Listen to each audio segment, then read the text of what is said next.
اعوذ باللہ من الشیطان الرجیم بسم اللہ الرحمن الرحیم۔ اور جس کے اندر یہ دو چیزیں پائی جائیں اور اس میدان کو وہ طے کر لے، یہ دنیا کا بادشاہ ہے، آخرت کا بادشاہ ہے۔ دنیا کے تمام تعلقات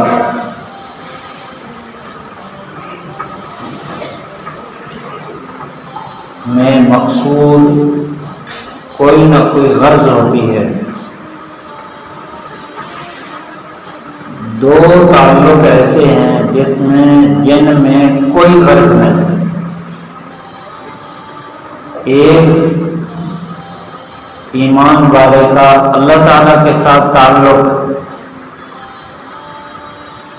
اللہ کا بندے کے ساتھ جو تعلق ہے،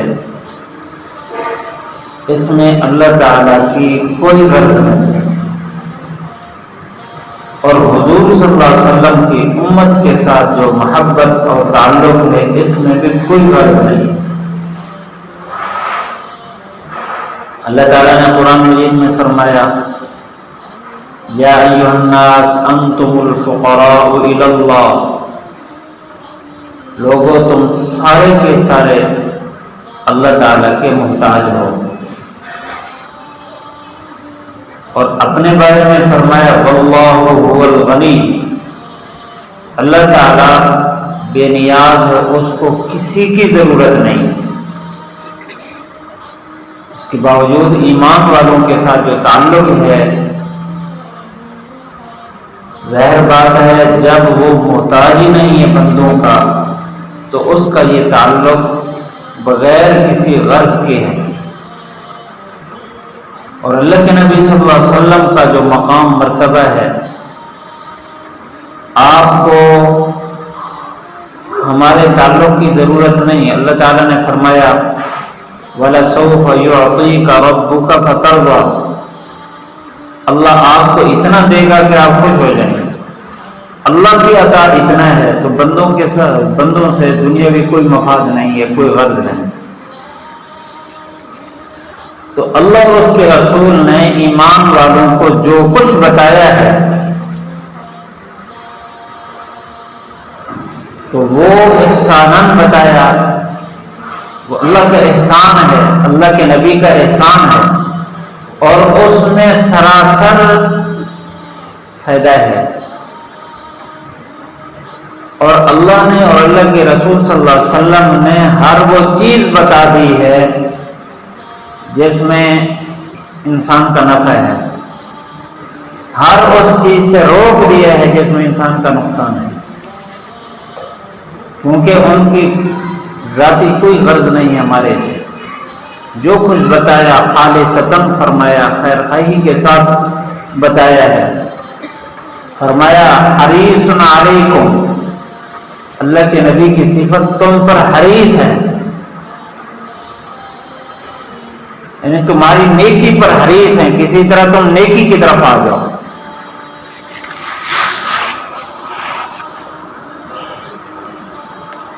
تو ہمارا بھی حق بنتا ہے کہ ہم اللہ اور اس کے رسول کے بتائے ہوئے فرامین پر 100% عمل کریں، اور اس میں ذرہ برابر کوتاہی نہ کریں۔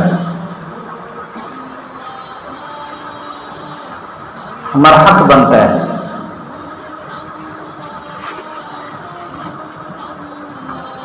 یہ جو مجلس ہے اسی مذاکرے کے لیے آپ لوگ طلب لے کر بیٹھتے ہیں، اور میری اور آپ کی، کہنے والے سننے والے سب کی یہ خواہش ہے کہ کسی طرح ہمارا اللہ اور اس کے رسول سے تعلق بن جائے۔ آپ اخلاص اور طلب کے ساتھ بیٹھتے ہیں، اللہ تعالیٰ آپ کی برکت سے مجھے بھی اپنا تعلق، اپنے نبی کا تعلق نصیب فرمائے۔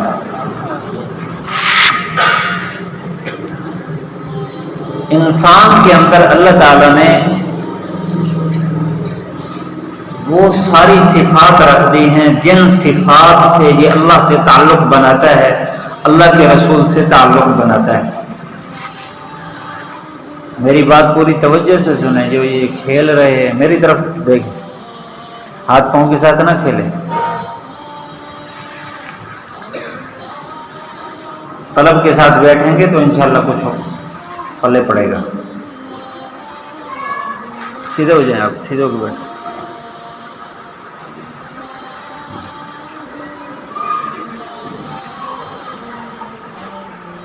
جو میرے دل میں بات ہے میں اس لیے آپ کے سامنے رکھ رہا ہوں. خود میرے اندر کمزوری ہے تو میں آپ کے دامن میں رکھوں گا. امید رکھتا ہوں کہ جب میں گفتگو کروں گا تو میں اپنی اس کمزوری کی طرف متوجہ ہو جاؤں گا اور اپنی کمزوری کو دور کرنے کی کوشش کروں گا، اور اس مجلس کی برکت سے انشاءاللہ سب کو یہ توفیق نصیب ہو جائے گی. اللہ تعالیٰ نے انسان کے اندر ایسی صفات رکھ دی ہیں جن صفات کے ذریعے سے یہ اللہ سے تعلق بنا سکتا ہے.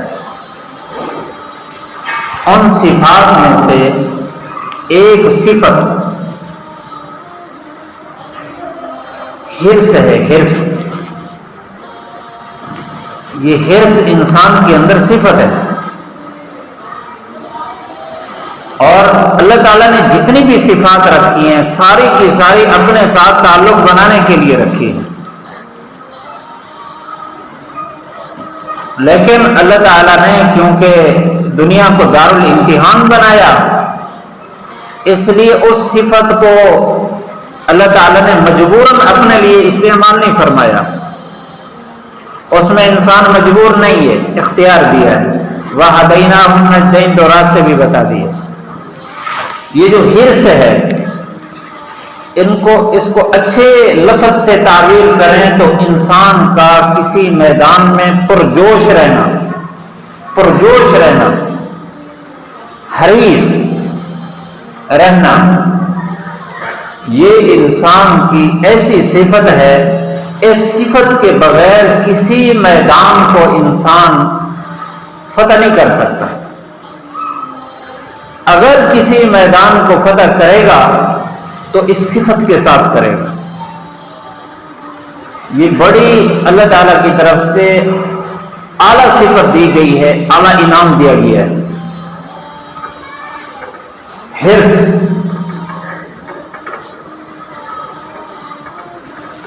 حرص ایک ایسی چیز ہے جس میدان میں انسان کے ساتھ یہ لاحق ہو جائے، انسان کے اندر یہ ابھر پڑے، کھڑی ہو جائے، جوان ہو جائے، انسان کو متحرک کر دے.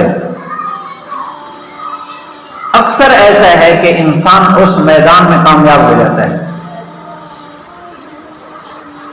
آپ صلی اللہ علیہ وسلم کا ایک فرمان ہے کہ دو طلبگار ایسے ہیں جو کبھی نہیں رجتے. منہومان لا یشبعان. ایک دنیا کا طلبگار کہ وہ کبھی نہیں رجتا، ایک علم کا طلبگار کہ وہ کبھی نہیں رجتا. تو آپ نے یہ صفت کے دو رخ بتا دیے. دو رخ ہیں اس صفت کے. مثال کے طور پر اب دیکھیں، جس کے اندر کسی میدان کو پار کرنے کا پرجوش جذبہ پیدا ہو جائے، پرجوش جس کو حرص کہتے ہیں، حریص ہو جائے کہ میں نے تو سب سے آگے نکلنا ہے. اس میں بہت ساری صفات ہوتی ہیں.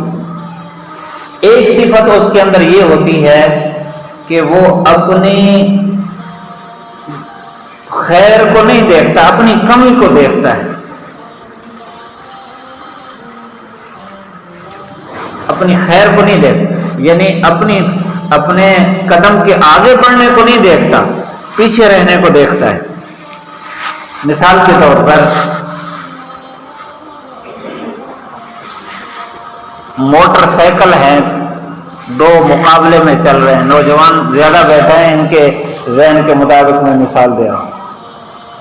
مقابلے میں کہ جو پہلے اس نشان تک پہنچے گا اس کو اتنا انعام ملے گا۔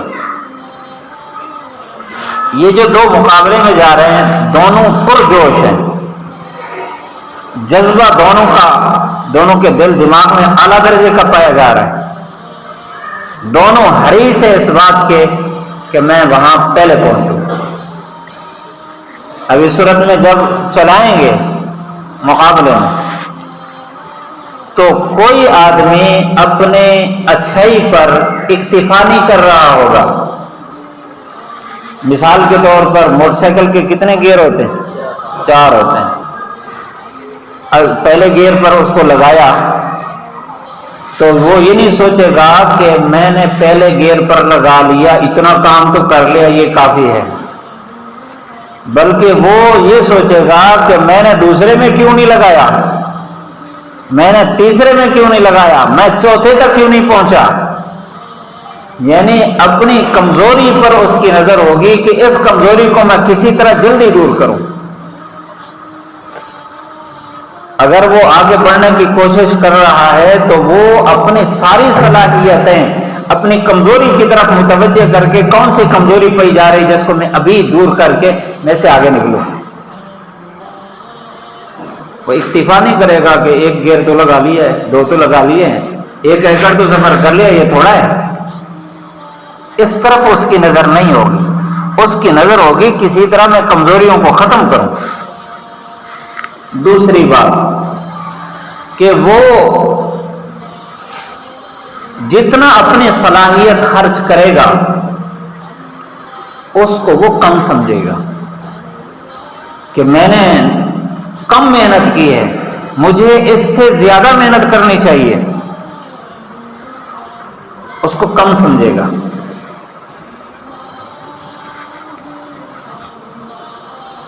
اور کسی صلاحیت کو وہ بچا کے نہیں رکھے گا کہ میں یہ صلاحیت بچا کے رکھوں۔ چوتھی بات یہ ہے کہ اپنا وقت اس کے علاوہ کسی اور مصروفیت میں خرچ نہیں کرے گا، اپنا وقت لگائے گا۔ انسان کے پاس جتنی صلاحیتیں ہیں اس میں اس کی نظر ہے، اس کا دماغ ہے، اس کے ہاتھ پاؤں ہیں، اس کے علاوہ اس کے پاس اسباب ہیں، اس کے پاس وقت ہے، اس کے پاس میدان ہے، ساری چیزیں اس کو طے کرنے میں خرچ کرے گا۔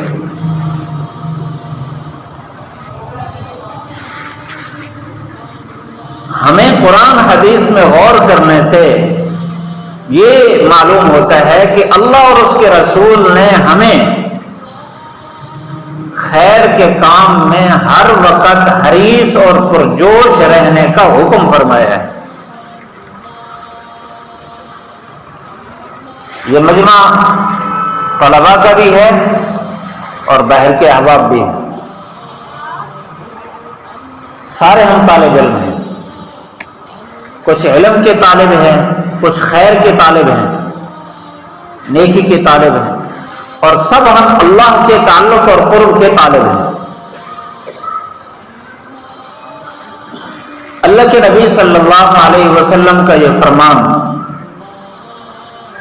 کہ جب تم جنت کے باغ کے قریب سے گزرو تو خوب چرو۔ صحابہ نے پوچھا اے اللہ کے رسول جنت کے باغ کیا ہے؟ فرمایا ذکر کے حلقے، یعنی ذکر کے مجمع۔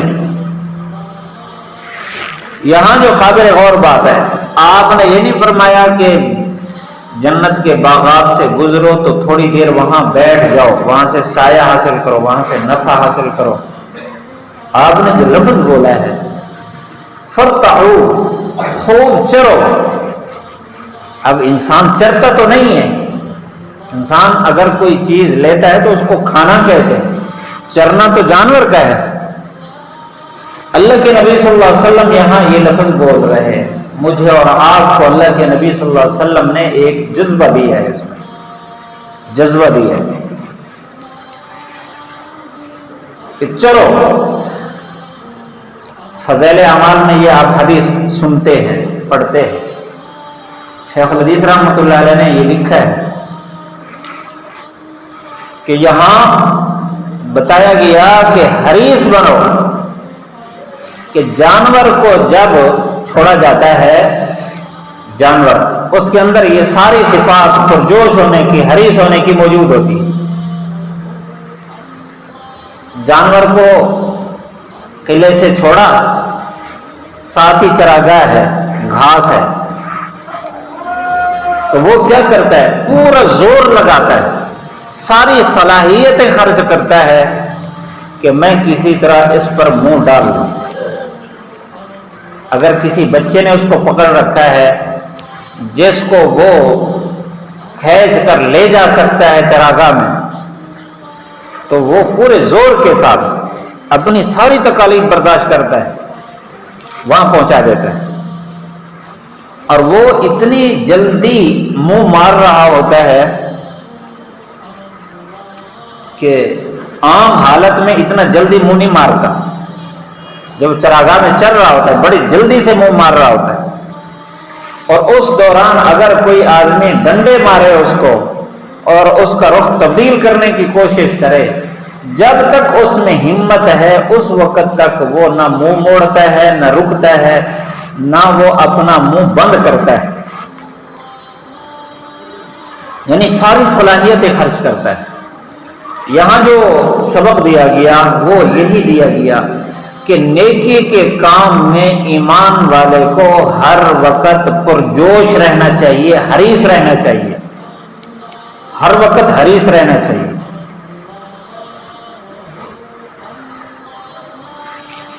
اب جو آدمی حریص ہو نیکی کے کام میں، اس کے اندر یہی صفات ہوں گی جو دنیا کے میدان میں ایک حریص آدمی کے اندر پائی جاتی ہے۔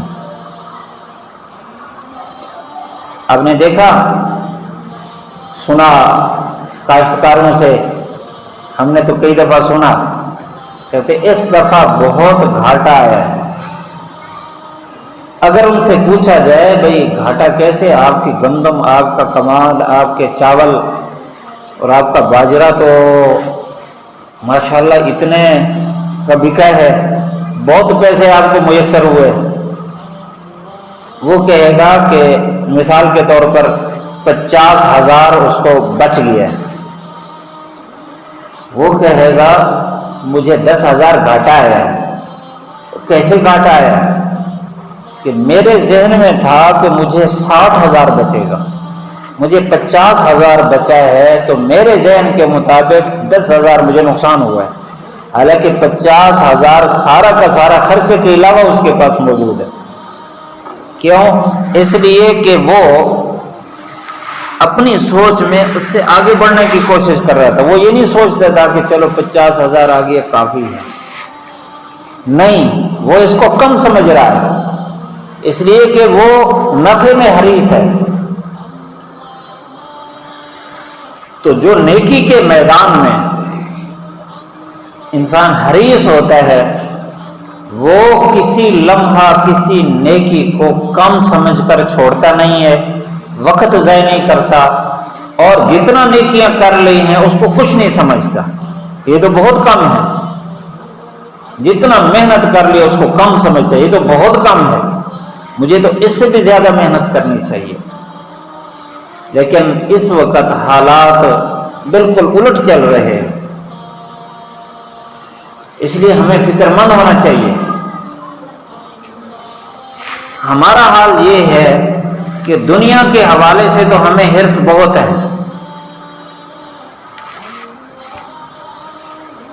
اگر ہمارے پاس ایک مقدار میں مال آ گیا تو ہم اس کو کم سمجھتے ہیں، ہم کہتے ہیں اس سے زیادہ ہونا چاہیے، یہ تھوڑا سا اور آ جاتا کتنا مزہ آ جاتا۔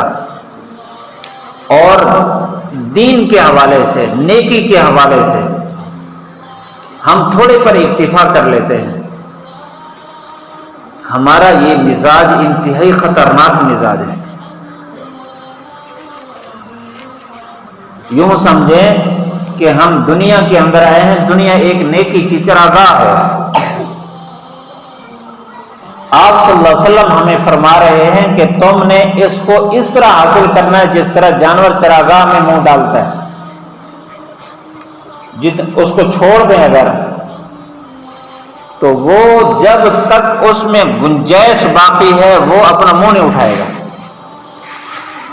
ہمارے اعمال نامہ میں بہت گنجائش ہے، بہت گنجائش ہے. ہم اگر صبح سے لے کر شام تک سجدے میں پڑے رہیں، بلکہ پیدا ہونے سے لے کر موت تک سجدے میں پڑے رہیں اور اللہ تعالیٰ کی تسبیح بیان کرتے رہیں اور اللہ تعالیٰ لمبی زندگی دے اور ہماری خواہشات تقاضے سارے اللہ تعالیٰ ویسے پورے کرے جیسے اصحاب کہف کے پورے کیے ہیں، بغیر کھائے پیے نیند کیے سوئے اللہ تعالیٰ ہمیں ساری ضرورتیں پوری کرتا چلا جائے، ہم سجدے میں پڑے رہیں اور ہر ایک تسبیح پر ہمیں کروڑہا نیکیاں ملتی رہیں، تب بھی ہمارا اعمال نامہ بہت وسعت رکھتا ہے، بہت گنجائش ابھی بھی باقی ہوگی. تو ہم نے آج جو سبق لینا ہے وہ یہ ہے کہ ہم نیکی کے میدان میں اعمال میں حریص بنیں.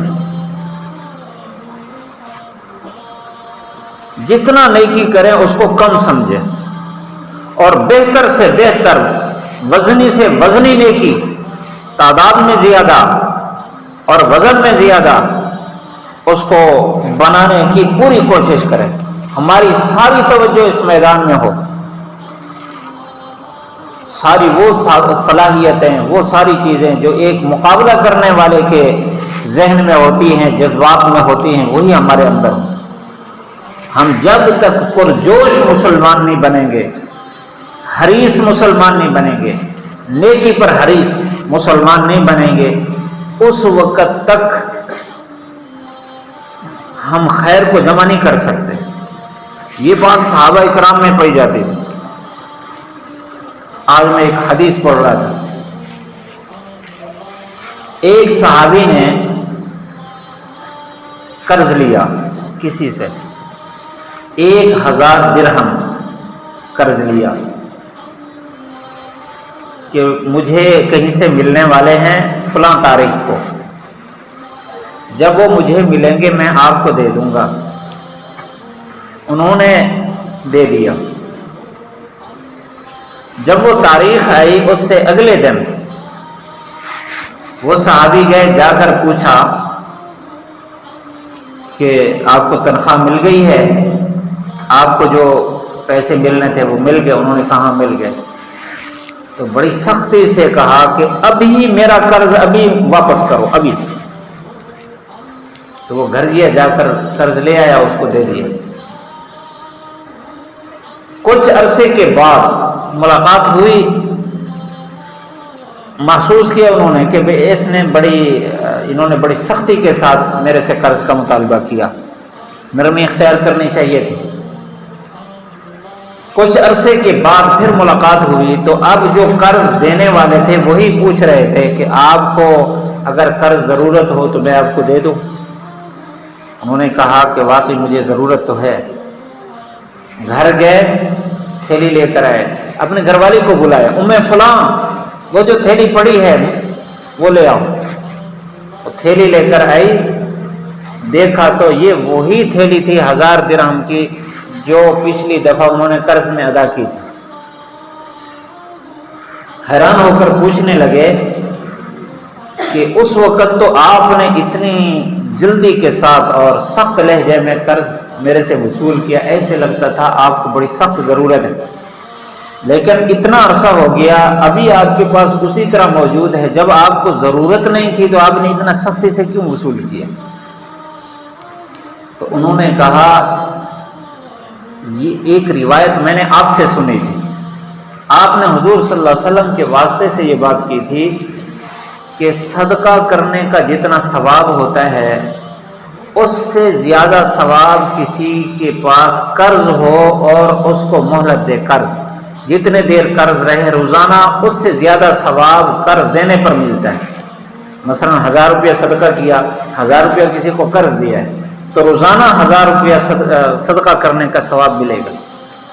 اور فرمایا اگر دوبارہ اس کو قرض دے، دوبارہ اسی کو قرض دے تو اس کا اجر بڑھا دیا جاتا ہے. تو میں چاہتا تھا کہ پہلی دفعہ جلدی جلدی میں آپ سے قرض وصول کر کے دوبارہ دوں تاکہ میرے صدقے کا جو ثواب ہے وہ بڑھتا رہے، پہلے سے زیادہ بڑھ جائے، اس لیے میں نے جلدی جلدی آپ سے وصول کیا۔ صحابہ میں یہ حرص تھا کہ کسی طرح میری نیکیوں میں اضافہ ہو۔ غریب صحابہ حضور صلی اللہ علیہ وسلم کے پاس آئے، کہتے ہیں کہ یہ جو مالدار ہیں یہ تو صدقات کرتے ہیں، یہ ہم نیکیوں میں ہمارے سے آگے نکل گئے، ہم تو پیچھے رہ گئے۔ آپ نے فرمایا میں آپ کو ایک عمل بتاؤں، آپ تم کرو گے تو تم مالداروں کے برابر ہو جاؤ گے۔ جی کیا نہیں کیے؟ ہر نماز کے بعد 33 مرتبہ سبحان اللہ، 33 مرتبہ الحمدللہ، 34 مرتبہ اللہ اکبر کہیں تو آپ کا اجر مالداروں کے اجر کے برابر ہو جائے گا۔ انہوں نے شروع کر دیا کہ ہم پیچھے نہ رہ جائیں۔ اب جب مالداروں کو پتہ چلا کہ یہ نماز کے بعد کچھ انگلیوں پر پڑھ رہے ہیں، پوچھا بھی کیا پڑھ رہے ہو؟ کہا کہ ہم یوں تسبیح پڑھتے ہیں، اللہ کے نبی نے فرمایا ہم پڑھیں گے تو ہم بھی تمہارے برابر ہو جائیں گے۔ انہوں نے پڑھنا شروع کر دیا۔ پھر پوچھا اللہ کے رسول وہ تو ہمارے آگے بڑھ گئے، جو ہم عمل کر رہے وہ بھی وہی عمل کرنے لگ گئے، اور صدقہ خیرات اس کے علاوہ ہے۔ تو آپ نے فرمایا جس کو اللہ تعالیٰ جتنا چاہے دے، لیکن یہاں جذبہ واضح ہوتا ہے، ایک دوسرے سے آگے بڑھنے کی کتنی کوشش کر رہے ہیں۔ صدیق اکبر رضی اللہ تعالیٰ نے سارا مال لے آئے، عمر رضی اللہ تعالیٰ نے سوچ رہے ہیں آج میں زیادہ مال لے جا رہا ہوں، صدیق اکبر سے آگے بڑھ جاؤں۔ یہ جذبہ تھا۔ 2 بچے احد کے میدان میں ایک دوسرے کے ساتھ مقابلہ کر رہے تھے کہ کسی طرح ہم جہاد میں چلے جائیں، ہم پیچھے نہ رہ جائیں۔ جس صحابی کو بھی دیکھیں یہ جذبہ اعلیٰ درجے کا پایا جاتا ہے کہ کسی طرح میں دوسروں سے آگے نکل جاؤں، نیکی میں آگے نکل جاؤں۔ حضرت عبداللہ ابن عمرو ابن العاص رضی اللہ تعالی عنہ، ابھی ہم نے مشکوٰۃ شریف میں ان کے حوالے سے پڑھا ہے، ساری رات عبادت کرتے، روزانہ روزہ رکھتے، ساری رات عبادت، سوتے نہیں تھے روزانہ۔ ان کے والد ان کو لے کر آئے حضرت عمر رضی اللہ تعالیٰ اللہ کے نبی صلی اللہ علیہ وسلم کے پاس کہ یہ تو ساری رات عبادت کرتے ہیں اور روزانہ روزہ رکھتے ہیں، کسی دن چھوڑتے نہیں ہیں۔ آپ نے فرمایا آپ کی جان کا آپ پر حق ہے، آپ کی گھر والی کا آپ پر حق ہے، آپ کے مہمانوں کا آپ پر حق ہے، تو آپ کم کریں۔ آپ نے ان کے لیے تجویز فرمایا کہ آپ سوموار والے دن جمعرات کو روزہ رکھ لیا کرو، اور مہینے کے 3 دن 13، 14، 15 کو روزہ رکھ لیا کرو۔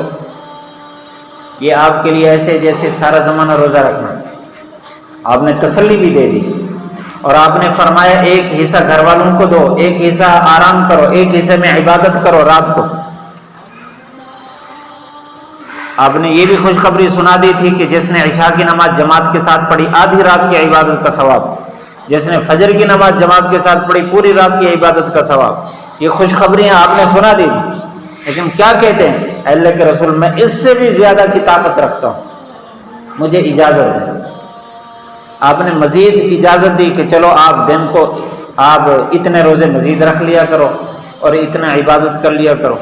اللہ کے رسول میں اس سے زیادہ طاقت رکھتا ہوں۔ کرتے کرتے آپ نے فرمایا کہ چلو آپ صوم داؤدی رکھو، ایک دن روزہ رکھو، ایک دن افطار کرو، رات کا بھی ایک حصہ، بڑا حصہ اللہ کے نبی صلی اللہ علیہ وسلم نے ان کے لیے تجویز فرما دیا عبادت کا۔ یہ حرص تھی عبادت میں، یہی حرص علم میں تھا۔ حضرت ابو ہریرہ رضی اللہ تعالیٰ عنہ علم کے میدان میں سب سے آگے نکلے ہیں، کیونکہ سب سے زیادہ پرجوش، سب سے زیادہ حریص حضرت ابو ہریرہ رضی اللہ تعالیٰ عنہ۔ آپ سنتے ہیں یہ بات، یہ طالب علموں سے میں بات کر رہا ہوں، یہ ہمارے لیے نمونہ ہے۔ اللہ کے نبی صلی اللہ علیہ وسلم کے پاس آئے 6 ہجری کو، اور پھر یہاں سے گئے نہیں، رات دن یہاں موجود ہیں۔ کھانے کو کچھ نہیں مل رہا، پینے کو کچھ نہیں مل رہا، لوگ گردن آ کر دبا رہے ہیں کیونکہ بھوک کی وجہ سے بے ہوشی طاری ہے، لوگ سمجھ رہے ہیں شاید جنون ہو گیا ہے، اس کا علاج مرگی ہو گیا، اس کا علاج کرنے کے لیے گردن دبا رہے ہیں۔ کہتے ہیں لیکن مجھے مرگی کوئی نہیں تھی، مجھے جنون کوئی نہیں تھا، بھوک کی وجہ سے یہ حالت تھی۔ سارے دن کو چلے جاتے اپنے کاموں میں۔ ابو ہریرہ رضی اللہ تعالیٰ عنہ بیٹھے کہ اللہ کے نبی کوئی بات کریں میرے سے رہ جائے، یہ مجھے برداشت نہیں۔ یہ پرجوش جذبہ حضرت ابو ہریرہ رضی اللہ تعالیٰ عنہ کو حدیث کے نقل کرنے میں سب سے آگے لے گیا۔ اور اللہ کے نبی صلی اللہ علیہ وسلم طالب علم کی صفت بیان فرما رہے ہیں کہ طالب علم کبھی نہیں رجتا، علم سے کبھی نہیں رجتا، یہ خبر ہے۔ منہوم فی العلم لا یشبع، کہ علم کا جو حریص ہے وہ کبھی نہیں رجتا۔ اب ہم دیکھیں طالب علم کے بارے میں تو یہ خبر دی، مبتدا خبر کا مطلب یہ ہے کہ یہ ایسے ہی ہوگا۔ اس کے علاوہ اگر مبتدا خبر جو ہوتی ہے آپ کیا کہتے ہیں وہ جملہ خبریہ، اس میں صدق اور کذب کا احتمال ہوتا ہے نا، اس کو سچا یا جھوٹا کہہ سکتے ہیں۔ اس کا مطلب ہے کہ اگر ایسا ہے تو یہ سچا ہے، اگر ایسا نہیں تو جھوٹا ہے۔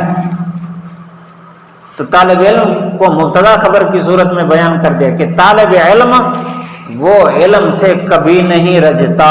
اس کا مطلب ہے کہ جس کے اندر یہ بات ہے تو وہ طالب علم ہے سچا، جس میں یہ بات نہیں ہے، اس پر یہ بات سچی نہیں آتی، تو وہ طالب علم اپنے آپ کو کہتا ہے تو وہ جھوٹا ہے، سچا نہیں ہے، وہ تو کسی وقت نہیں رجتا۔ اس لیے ہم نے نیکی کے میدان میں بھی اپنے آپ کو پرجوش رکھنا ہے، تب ہم نیکی میں آگے بڑھ سکیں گے۔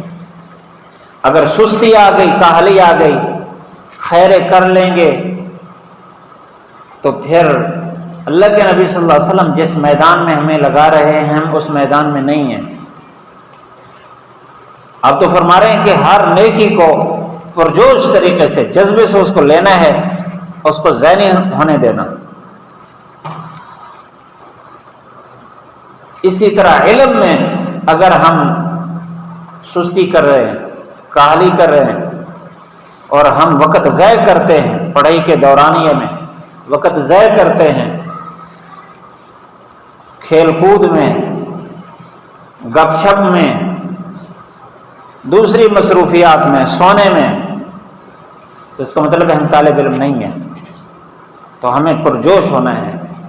آج سے ہم دونوں میدانوں میں، عبادت میں بھی اور علم میں بھی اپنے آپ کو پرجوش رکھیں گے تو انشاءاللہ علم میں بھی سب سے آگے بڑھ جائیں گے اور عبادت میں بھی، اللہ کے ساتھ تعلق میں بھی سب سے آگے ہوں گے۔ اور جس کے اندر یہ دو چیزیں پائی جائیں اور اس میدان کو وہ طے کر لے، یہ دنیا کا بادشاہ ہے، آخرت کا بادشاہ ہے، اس نے سب کچھ جمع کر لیا ہے۔ اللہ تعالی ہم سب کو اس طرح کا جذبہ نصیب فرمائے۔ وآخر دعوانا ان الحمد للہ رب العالمین۔